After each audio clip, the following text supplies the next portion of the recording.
Bonjour à toutes et tous, bienvenue sur Women Abroad, le podcast qui met à l'honneur les jeunes femmes professionnelles qui se sont révélées dans un contexte international. Je m'appelle Françoise Fallis, je suis coach et formatrice interculturelle.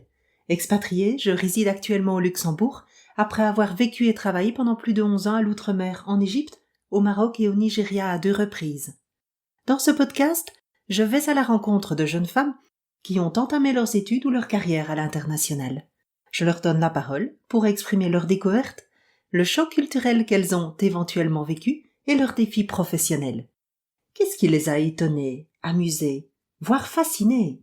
En quoi cette expérience leur a ouvert de nouvelles perspectives et a contribué à révéler une autre partie d'elles-mêmes? À toutes celles qui hésitent à vivre et travailler à l'international, ce podcast a été créé pour vous inspirer à faire le pas vers de nouveaux horizons. Women Abroad, le podcast qui vous inspire à partager votre expérience et vous révéler à l'étranger. Pour ce 4e épisode de Women Abroad, Tiana Marovic, jeune femme d'origine serbe de Belgrade, nous emmène découvrir Sao Paulo au Brésil. Depuis toute jeune, Tiana est passionnée de langues et de cultures étrangères.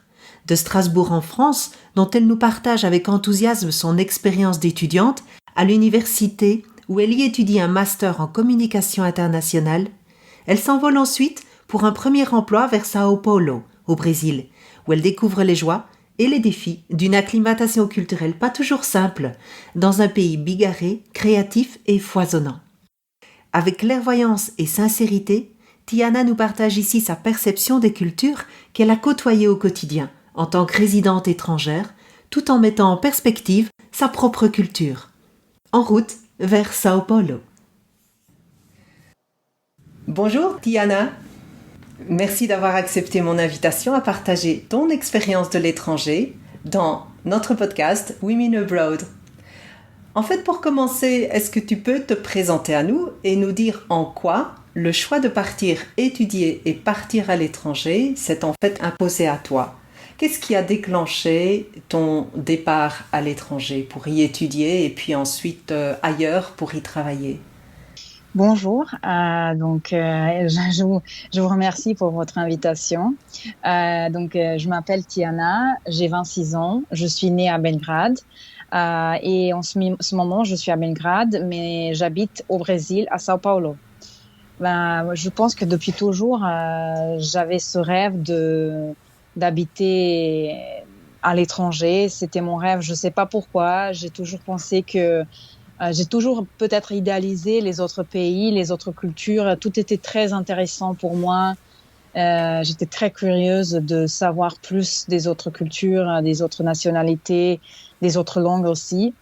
Et du coup, premièrement, ça a commencé, mon expérience étrangère et internationale a commencé quand j'étais au lycée. J'ai participé à un programme d'échange des lycéens. J'étais au Brésil, à Salvador, pendant 6 mois, où j'ai habité avec une famille brésilienne. J'ai adoré cette expérience, c'était vraiment magnifique.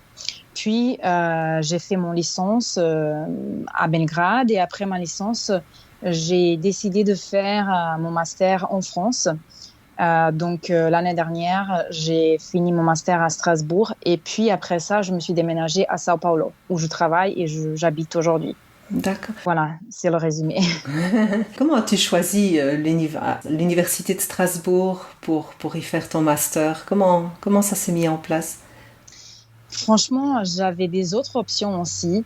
Je peux pas dire que Strasbourg, c'était la ville de mes rêves dès le début de cette recherche de master, mais elle est devenue la ville de mes rêves. Vraiment, j'ai adoré cette expérience.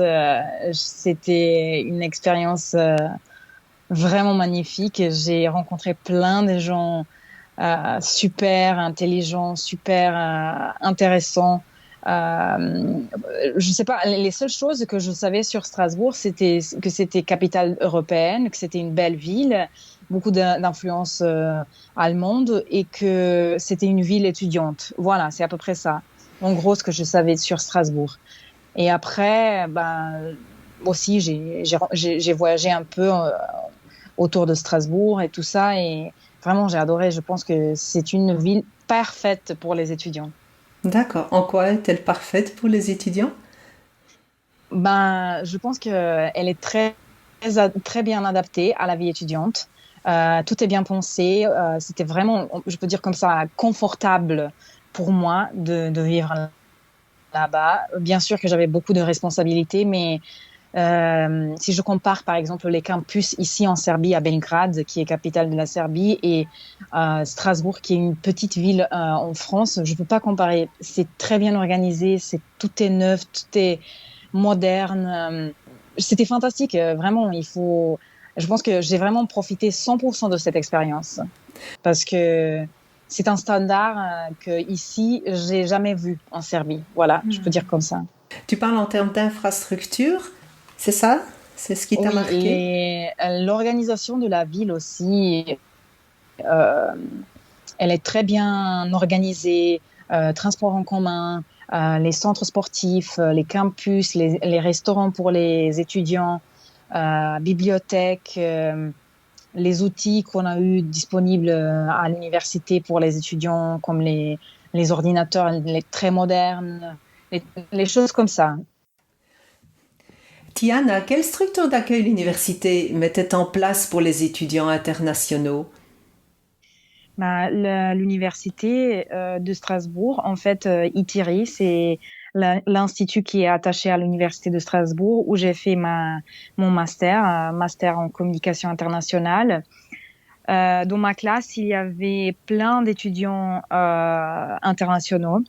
Pas seulement dans ma classe, mais toute la promo. Il y avait vraiment beaucoup du monde qui était étranger.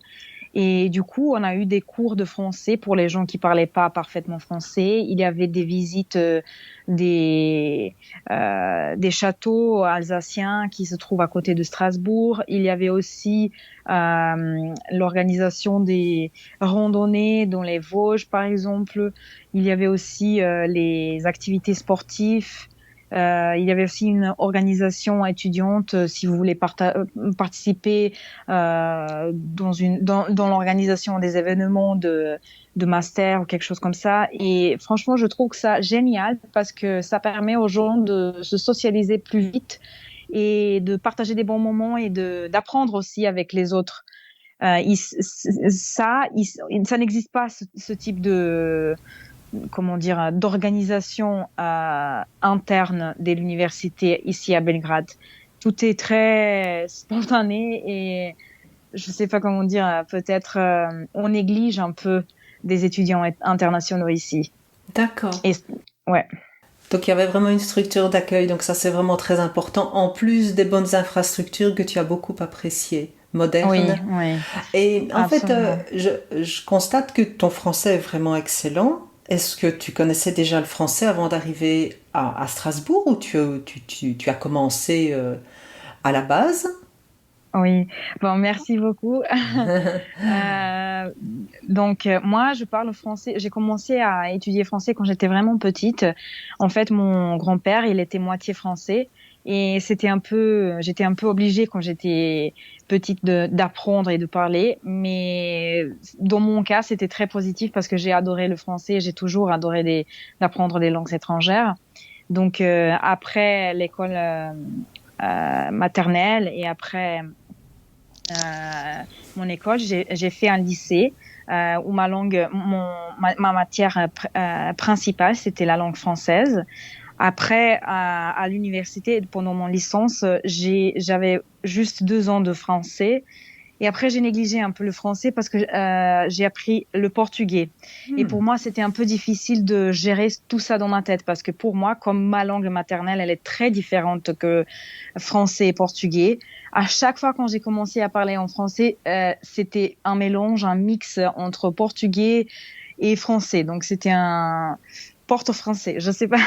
C'est Et du difficile, coup, difficile, c'était j'imagine. difficile, oui. Mais après, j'ai repris et j'ai travaillé beaucoup pour appliquer, pour être acceptée à l'université de Strasbourg. J'ai dû faire DALF C1. Et du coup, j'ai passé le test. C'était un peu intense, la préparation pour le test, mais j'étais vraiment fière parce que j'ai passé et j'ai réussi. Donc, voilà, aujourd'hui, je parle Bravo. couramment. C'est Normal. super, c'est super. Et visiblement, Merci. tu l'entretiens, ton français. Donc, tu gardes des contacts même à Oui, Sao oui, Paulo oui, où tu oui. vis, tu gardes des contacts avec des amis français. Oui, je parle toujours avec mes copines et franchement, j'ai que deux, trois copines françaises. J'ai deux copines qui sont allemandes, donc je parle beaucoup avec eux, mais elles aussi, elles parlent en français avec moi. On n'a jamais parlé en anglais. Donc vraiment, j'apprécie beaucoup ça et je pense que c'est vraiment important de continuer à pratiquer la langue, même après une expérience comme ça, parce que on perd cette facilité très, très vite. Tu penses que tu aurais pu t'adapter de la même manière si tu n'avais pas parlé le français, si tu n'avais parlé qu'anglais, par exemple, en arrivant à Strasbourg? Moi, je pense que mon français, il a vraiment progressé beaucoup à cause de mes études, parce que moi, j'ai fait aussi des études, c'était en français, mon programme, c'était pas en anglais. Et on a parlé que en français. Et je pense que c'était vraiment un avantage. Donc, si j'ai parlé en anglais, non, je pense que ça ira pas évoluer si vite et si bien. Oui, c'est ça. Pour l'intégration en France, c'est vrai que c'est vraiment Oui, et utile. ça C'est la aussi. langue, la langue. Et oui, D'accord. je pense vraiment, je crois que la meilleure chose pour vraiment apprendre et vivre une expérience, c'est de parler la langue aussi.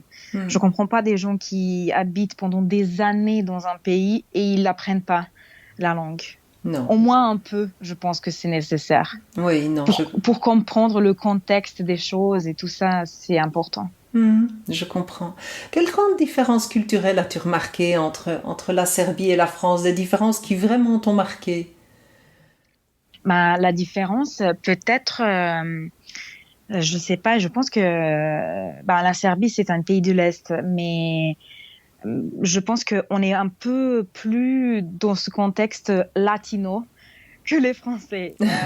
Tu veux dire quoi? Vraiment, bah, je veux dire qu'on est très accueillant, on est très communicatif et on n'est pas si réservé comme les Français.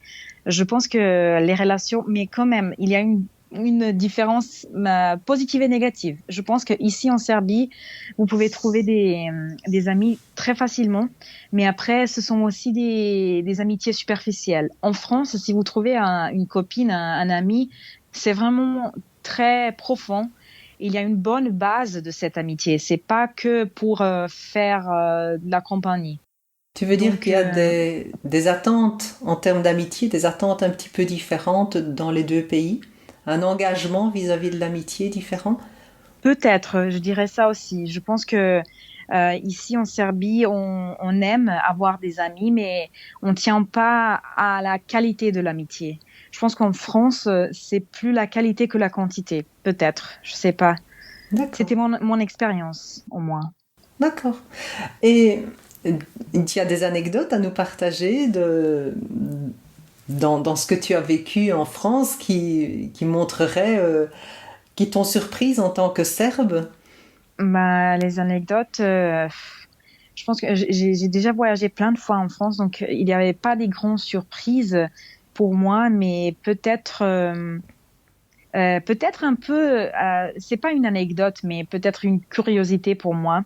Je pense qu'il y a aussi une différence entre les Français des différentes régions de la France. Mhm. Je pense que les Alsaciens, que j'adore aussi, mais c'est juste une remarque, je peux dire, ils sont plus allemands que les Français. Il y a vraiment une mentalité un peu plus Germanique. germanique, oui, je dirais ça. Donc, des fois, j'ai vraiment remarqué cette différence entre les gens qui sont, je sais pas, peut-être de Paris et les gens qui sont autour de Strasbourg, d'une petite ville, par exemple. Voilà, je pense que la façon de communiquer, elle est plus froide et plus réservée en Alsace. Je dirais ça, peut-être. D'accord, que dans d'autres régions de France, tu penses? Oui. Mhm. Après, les anecdotes, il y en a beaucoup. J'ai vraiment apprécié ma vie étudiante là-bas. Et tu étais Euh, sur le campus, tu avais loué un appartement, J'étais dans une résidence étudiante. donc ce qui t'a Oui. permis évidemment de socialiser plus facilement aussi. Oui, mais par exemple, ça peut être une anecdote. Dans ma résidence, j'ai eu aucun ami. Dans ma résidence, il y avait personne qui parlait avec personne, même pour dire bonjour, c'était zéro communication. Ça, c'était par exemple quelque chose d'intéressant. Ma mère, quand elle m'avait visité une fois, elle a dit, mais Tiana, vous parlez pas entre vous? Moi, j'ai dit non. C'est un codex, je sais pas pourquoi. Il y a personne qui parle avec personne. Voilà. Oh, heureusement que tu as pu socialiser sur le campus alors, sinon. Oui, bien sûr, bien sûr. Et donc tu m'as parlé que tu as étudié le portugais. Donc du portugais, ben, je pense au Brésil où tu es maintenant, même si le brésilien est quand même une langue bien à elle. Dis-moi pourquoi le portugais et le pas entre la France et le Brésil, d'où est-ce que ça vient? Bah, et en fait, la France, parce que j'ai des racines françaises et parce que j'ai toujours aimé le français et j'ai voulu vraiment vivre cette expérience en France. Après, le Brésil, je pense que c'était un peu une image idéalisée que j'ai eue après un voyage. Première fois quand j'ai visité le Brésil, c'était avec mes parents parce qu'en fait, mon père, quand il était jeune, il habitait au Brésil. Et du coup, on a fait un voyage en famille et je suis tombée amoureuse de ce pays. J'ai adoré vraiment la nature. C'était quelque chose de fascinant, des gens tellement ouverts, amicaux. Et après ça, je suis rentrée en Serbie. L'année scolaire, elle a commencé. C'était la 3e année de lycée et ma prof d'anglais, elle a dit que ils font une échange. Il y a ce programme d'échange des étudiants, des lycéens. Et s'il y a quelqu'un qui veut participer, bah, il faut juste parler avec elle. Et du coup, immédiatement, je me suis dit, il faut que je fasse ça, il faut que je profite et que j'essaye d'aller au Brésil et passer un peu plus de temps là-bas. Donc, je sais pas pourquoi. C'était vraiment une décision, je peux dire, à cette époque, un peu impulsive. Mais Un signe du bonne destin. décision. Oui, c'était vraiment une bonne décision. Et du coup, j'ai fait cet échange en février de 2012. Je suis arrivée au Brésil et j'ai passé 6 mois là-bas. J'étais avec une famille brésilienne. Quand je suis arrivée là-bas, j'ai pas parlé, pas du tout. Je pourrais dire juste des trucs basiques en portugais, mais j'ai appris très vite le portugais parce que là-bas au Brésil, en fait, ils parlent pas l'anglais. Donc Et en c'était une fait, vraie ça m'a aidé nécessité. beaucoup. Oui, c'était une vraie nécessité et vraiment mon portugais, il y avait une grande différence. À chaque mois, j'ai parlé mieux, mieux, mieux. Et voilà. Après, quand je suis rentrée en Serbie, j'ai souffert beaucoup parce que j'ai tellement idéalisé ce pays. Il était tellement beau, il était tellement magnifique dans mes yeux.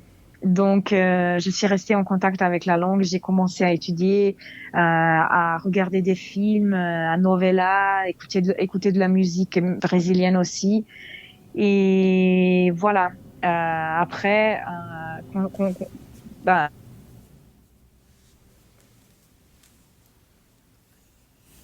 j'ai décidé de faire quand même, mais et du coup, après ça, j'ai fait mon master en France, mais quand même, j'avais toujours cette idée que j'aimerais essayer de travailler au Brésil. J'aimerais vraiment réaliser ce rêve. J'ai voyagé encore 2 fois après cet échange. J'ai passé mes vacances au Brésil 2 fois après l'échange. Et du coup, je me suis dit, il faut que j'essaye. Il faut que j'essaye parce que si j'essaye pas, ça serait quelque chose qui serait toujours un mystère dans ma tête. Si je pourrais m'habituer, si c'était une bonne idée, mauvaise idée, etc. Et du coup, l'année dernière, j'ai passé un mois en septembre. Et du coup, après ça, je me suis déménagée en décembre à Sao Paulo. D'accord, donc tu es là depuis décembre 2019. Oui, c'est ça. Et qu'est-ce que tu y fais? Là-bas, je travaille dans une entreprise. En fait, c'est une clinique de dermopigmentation.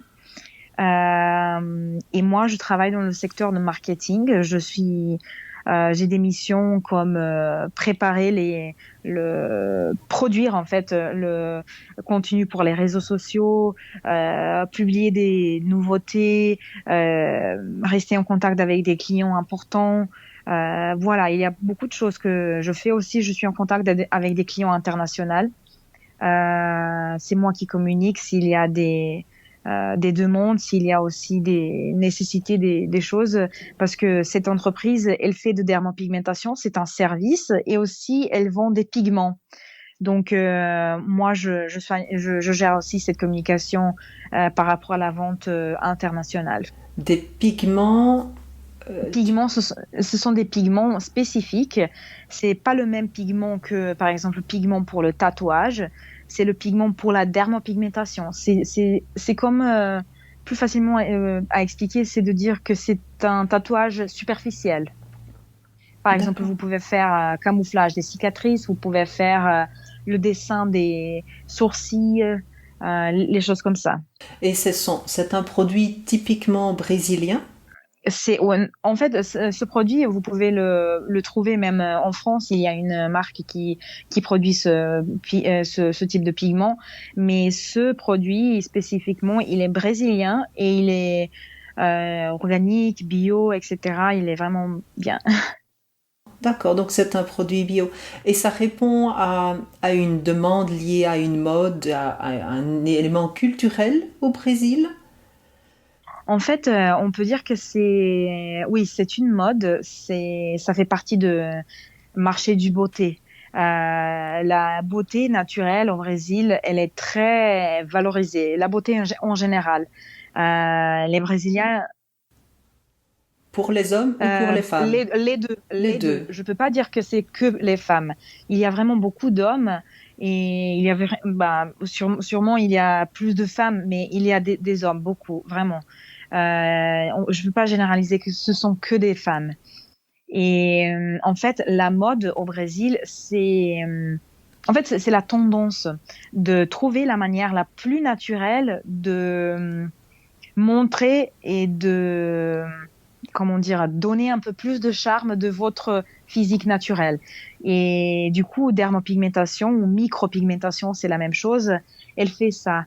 Vous pouvez montrer votre visage dans un autre Sous son dans une meilleur autre. jour. Oui, oui, voilà, c'est à peu près ça. Et en fait, l'apparence physique est très importante. Là, ouais, ouais, mais je peux pas dire que c'est pas quelque chose. Sûrement au Brésil. Vraiment, là-bas, c'est très moderne. Il y a toutes les tendances que vous pouvez voir aujourd'hui en Europe. Je pense que ça vient de Brésil et la qualité de service, elle est incroyable. Aussi, ben, il y a beaucoup de concurrence, c'est sûr, hein, que ça fait aussi que partie de cette qualité parce que ils sont si bons à cause de la concurrence qui est incroyable là-bas. Mais quand même, ils ont vraiment des choses incroyables à offrir que nous, en Europe, on ne sait même pas que ça existe. Donc les produits marketing, tu peux en développer beaucoup là-bas. Il y a de quoi faire.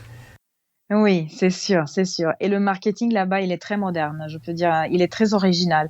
Ils ont un style différent que les Européens. Ils sont très créatifs et je pense qu'ils n'ont pas si peur comme nous de lancer une campagne un peu plus provocative, je peux dire comme ça. Quand je dis provocative, c'est pas provocative dans le sens vulgaire, mais provocative qui pose des questions, Qui interpelle. oui, oui, c'est ça. Tu as, tu as une idée, enfin, tu as un exemple en tête qu'on puisse s'imaginer quel genre de campagne. Il faut que je réfléchisse un peu, Pas de souci. mais non, j'ai pas en tête en ce moment, mais si je me souviens, je vais vous dire. Pas de souci. Par rapport à ta culture serbe, qu'est-ce qui t'a marqué quand tu es arrivé au Brésil?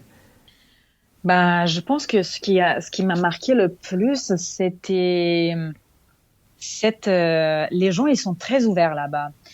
Parce que, par exemple, l'année dernière, j'étais en France et j'ai fait mon stage en France.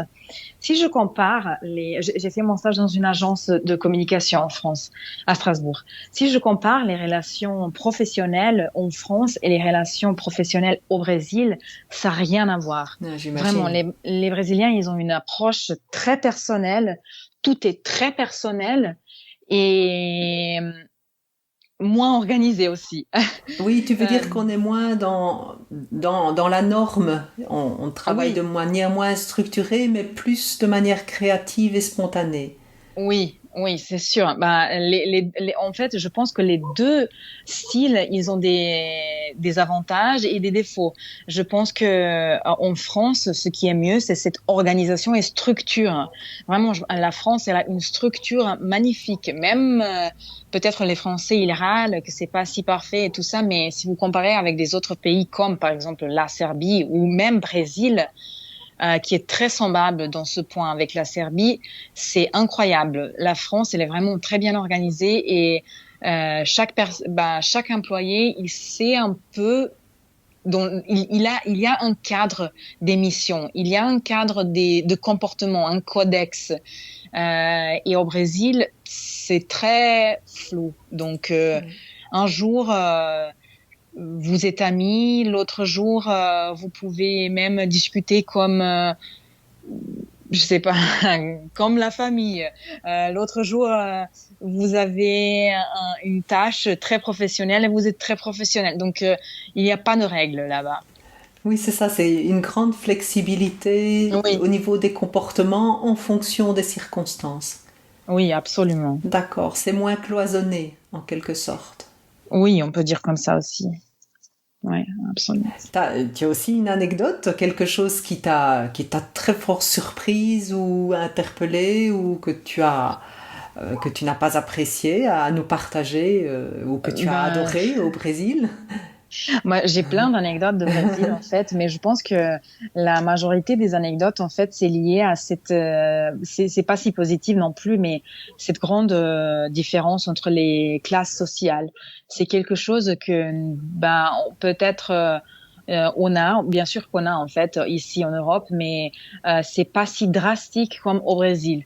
Des fois, vous pouvez voir vraiment que vous avez des gens qui sont tellement riches et il y a des gens qui sont tellement pauvres.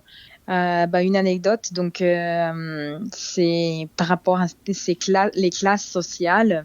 On est allé, moi avec une copine en voiture, on est allé à une fête, une soirée, et du coup on était en voiture dans la région. C'est là à Sao Paulo, ils appellent ça centre-ville. Centre-ville, c'est comme dans toutes les villes, c'est la partie la plus vieille de ville, sauf que la différence à Sao Paulo, c'est que dans cette partie de ville, il y a vraiment beaucoup d'SDF et beaucoup de gens qui ont des problèmes, qui sont des toxicomanes. Et du coup, on était dans la voiture et il y avait des gens, des SDF, des toxicomanes qui ont été style mais comme des zombies, ils ont marché dans la rue et moi j'avais la navigation dans mon portable et j'ai pas regardé la navigation. On a raté la rue où on a dû tourner parce que j'ai regardé dans dans la fenêtre et dans la rue les gens, parce que pour moi ça c'était quelque chose d'incroyable. J'ai jamais vu des scènes comme ça, je vous jure. Mm. C'est un autre monde qu'on n'a jamais vu. C'est vraiment quelque chose de très triste. Quelle déchéance, Et c'est très triste, oui. c'est incroyable que au Brésil, vous avez des riches qui sont très riches, qu'on peut même pas imaginer cette richesse, et vous avez des très pauvres qui peuvent mourir à cause de la faim chaque jour. Donc, cette différence sociale, elle est très grande, très très grande. Mm. Et forcément, les classes sociales ne se côtoient pas beaucoup. Non, non, il n'y a pas de mélange, pas beaucoup.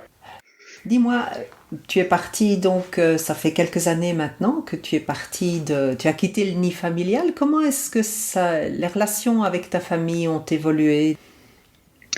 La relation avec ma famille, Oui? bah, franchement, elle est très bonne, mais je sens, ça me manque beaucoup, ma famille, mon confort et mes amis. Je suis très attachée à ma mère et c'est vraiment à chaque fois quand je dois voyager, c'est une souffrance pour moi et pour elle. Je sais pas pour elle, mais pour moi, c'est sûr, c'est très triste. Je suis toujours triste et je pense que j'essaye de parler tous les jours avec ma mère, avec mes amis aussi. J'essaye de parler de temps en temps quand j'ai du temps. Et je pense que c'est nécessaire de se séparer de ses parents, mais quand même la distance, elle est grande. Je pense que c'est un peu différent quand j'étais en France. Ok, j'étais aussi loin de ma mère, mais c'était quand même en France, 2 heures en avion. Au Brésil, c'est presque 2 jours en avion. Et donc, c'est un peu plus difficile. J'assume vraiment qu'il y a une grande différence. Si on est en Europe ou on est en Amérique latine, je pense que c'est plus difficile quand vous êtes plus loin. Parce qu'il y a aussi le décalage d'horaire. Et vous n'arrivez pas toujours à s'organiser et parler avec tout le monde. Combien d'heures de décalage horaire y a-t-il? Aujourd'hui, je pense qu'il y a 5 heures de décalage. 5 heures moins au Brésil qu'en Europe. Tout à fait. On est à l'ouest, c'est normal. Mm-hmm. Oui, entre la passion pour un pays et le cœur lié à l'affection qu'on a pour ses proches, ce n'est pas toujours facile. Non, c'est difficile, vraiment. J'ai des crises, des fois. Ce sont des périodes quand je me sens pas si forte comme toujours, et j'ai juste envie de parler avec ma mère, d'être chez moi, dans mon lit, d'avoir ce confort, cette sécurité que j'ai pas en étranger. Mais c'est naturel, ouais. Tu te sens soutenue par ta famille dans ton projet? Oui, absolument. J'ai toujours eu beaucoup d'appui de ma famille. Bien sûr que ils ont eu peur des fois parce que quand même ce sont des grandes décisions de se déménager première fois, après la deuxième fois si loin, mais quand même je pense qu'ils sont toujours là pour moi, toujours, vraiment. Ça, c'est quelque chose que j'apprécie beaucoup. Oui, c'est précieux, absolument. Et tu gardes des contacts avec tes amis? Ici, toujours. Ici en Serbie aussi. Oui. Et j'ai une grande famille en Serbie. J'ai beaucoup de cousines, cousins. Une partie de ma famille habite à Monténégro, donc on est toujours en contact. Après, ce qui est difficile, c'est d'organiser tout ça. Par exemple, aujourd'hui, je suis à Belgrade, j'aimerais aller à Monténégro. Avec toute cette situation de virus, je peux pas, mais quand même. J'ai style 30 jours pour voir tout le monde, pour voyager, pour voir mes amis, voir ma famille, peut-être voir ma famille qui habite à Monténégro. Donc c'est un peu compliqué, mais quand même, j'aimerais vraiment rester en contact avec tout le monde. Et tu pourras retourner au Brésil? Oui, parce que en fait, je suis en train de faire de régler certains documents que j'ai besoin pour le Brésil. Donc, normalement, je vais rentrer là-bas dans un mois, probablement. Bien. Donc, tu as juste le temps des vacances dans ta famille. C'est super. Oui. Dis-moi, qu'est-ce que vivre à l'étranger t'a appris sur toi? Vivre à l'étranger, ce que j'ai appris. Oui, sur toi. J'ai appris plein de choses. Je peux dire que la première fois quand j'ai fait cet échange des étudiants, quand j'avais 18 ans, quand j'étais au Brésil, la première fois, je suis rentrée en Serbie beaucoup plus sûre de moi.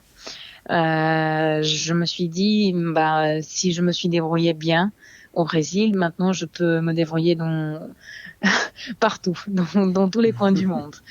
C'était un peu, je sais pas, immature cette attitude, mais quand même, je pense que vraiment j'ai eu beaucoup plus de confiance en moi après cette expérience. Et ces dernières 2 expériences que j'ai eues ont été différentes quand même quand j'étais si jeune, parce que j'ai appris aussi comment me débrouiller avec moi-même et comment gérer des situations quand je dois trouver un compromis entre moi-même et une situation, parce que des fois j'étais vraiment très très seule. Par exemple, il y avait le 2e semestre à Strasbourg quand toutes mes copines elles ont voyagé pour faire leur stage à l'étranger. Et moi, j'étais seule. Et franchement, j'ai accepté des choses des fois que j'accepterais pas. Par exemple, compagnie de certaines personnes que normalement j'accepterais pas dans la vie normale que j'ai en Belgrade, par exemple.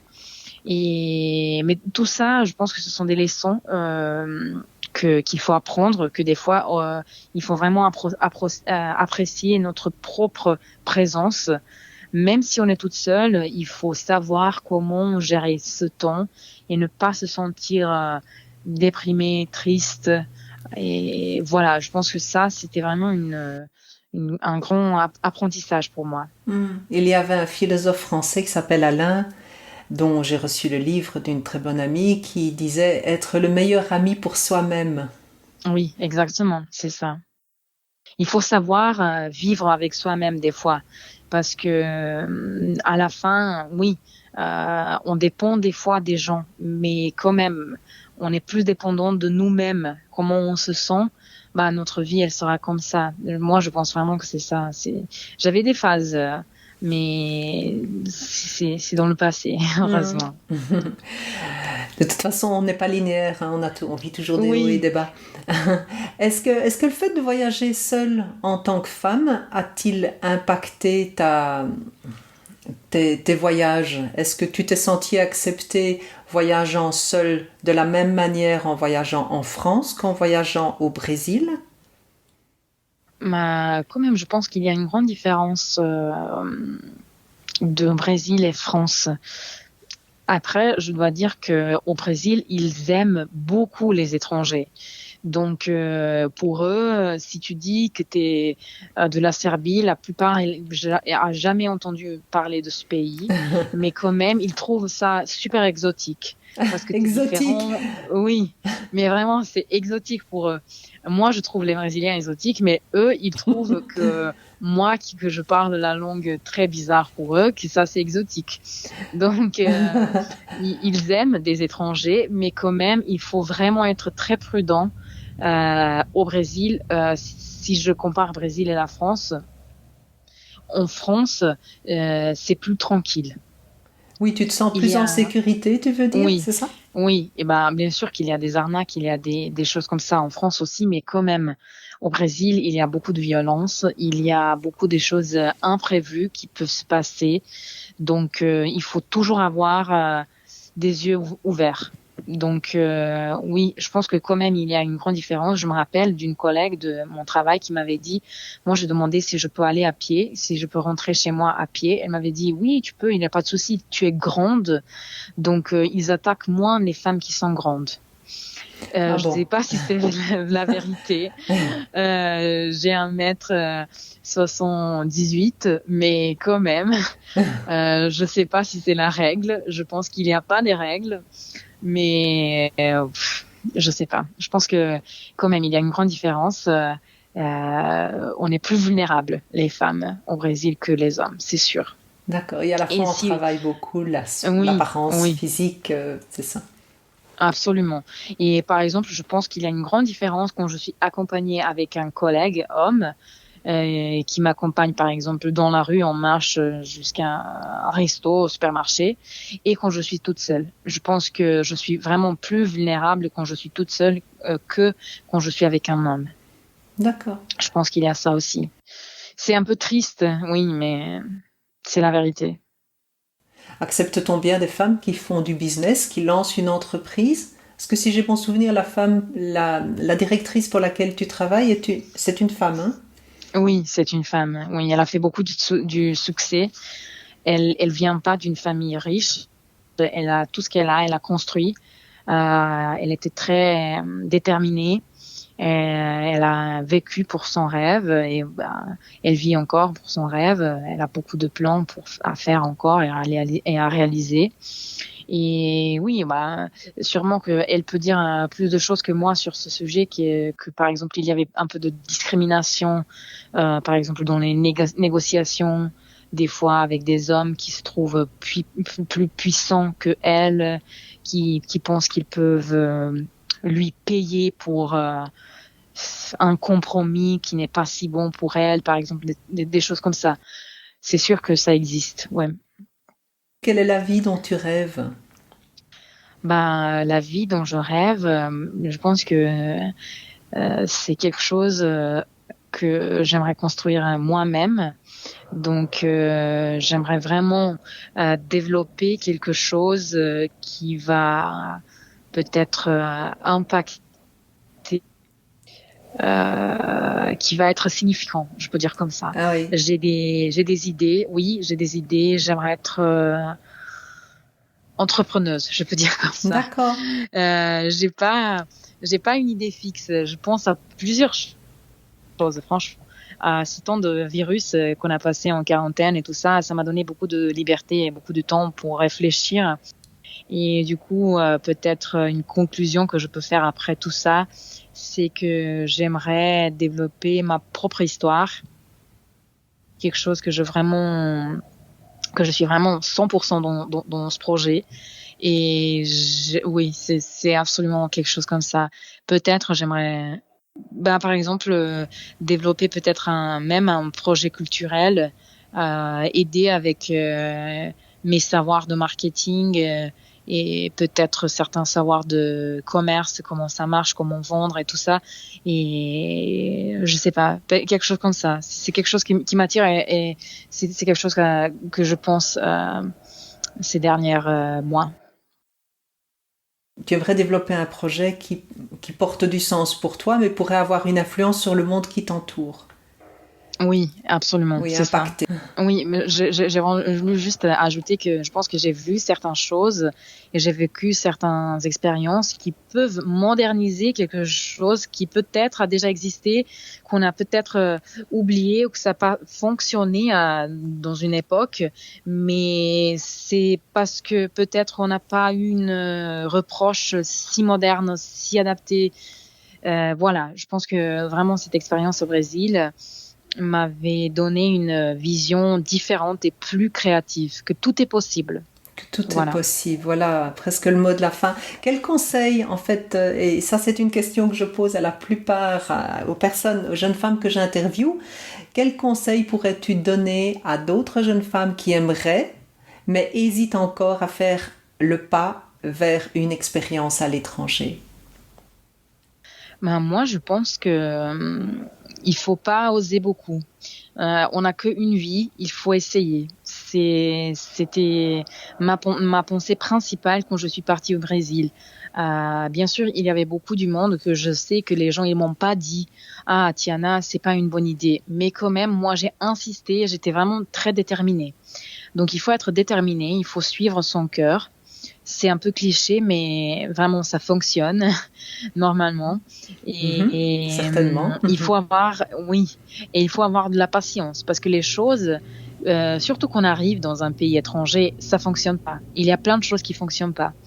Et ça peut être déprimant pour quelqu'un qui a pensé que quand j'arrive, j'aurai une vie idéale, c'est la vie de mes rêves, la vie que j'ai rêvé pendant tellement du temps, etc. Donc il faut avoir de la patience parce que ça prend beaucoup du temps. Que nous, il faut qu'on s'habitue, nous, il faut qu'on construise une vie là-bas, une routine aussi. Bien sûr. Et il faut le temps de l'adaptation. Exactement. Il faut savoir être seul. Ça, c'est très important. C'est quelque chose que moi, je dirais à moi-même si j'étais plus jeune ou avant cette expérience. Il faut savoir être seul et il faut apprécier ce temps quand on est toute seule parce que après, dans la vie, on sera des fois peut-être même tout le temps accompagné avec nos partenaires ou avec nos enfants et on n'aura pas tellement du temps pour vivre notre propre vie, etc. Et il faut aussi jamais oublier notre propre capacité et talent. Pourquoi on est là? Qu'est-ce qu'on a déjà acquis? Qui on est? Que sont nos qualités et tout ça. Il faut se valoriser. Très beau partage, Tiana. Merci. Merci à vous. Et on se retrouve, on arrive ici à la fin de notre interview. Je te remercie du temps que tu nous as consacré à partager ton expérience. Et on se retrouve peut-être dans quelques années lorsque ton projet sera un peu plus élaboré, si tu souhaites nous le partager. Je suis sûre que ça pourrait intéresser beaucoup de personnes. Ouais, j'espère qu'on va se retrouver peut-être dans quelques temps. Et aussi, moi, j'espère que mon projet il sera plus concret, que après je peux partager avec vous plus concrètement comment j'ai développé cette idée que j'avais. Certainement. Voilà. À très bientôt. Belle vie à toi. Merci à vous aussi. Au revoir. Au revoir. Merci de nous avoir suivis dans cet épisode. Car une expérience à l'international peut s'avérer un catalyseur d'énergie et un révélateur d'identité, Women Abroad est le podcast qui parcourt un bout de chemin avec les jeunes femmes à l'international. Vous avez aimé ce podcast? Abonnez-vous sur Apple Podcasts ou Spotify et partagez-le auprès de vos amis. Vous pouvez aussi me donner votre avis. Aimeriez-vous nous partager votre expérience à l'étranger? Quel que soit votre profil, étudiante, en début de carrière ou avec déjà quelques années d'expérience derrière vous, contactez-moi sur Instagram ou Facebook. Retrouvez tous les épisodes sur Apple Podcasts ou Spotify et sur mon site internet www.françoise-fallis.com. Je vous souhaite une belle journée et une vie lumineuse. À bientôt!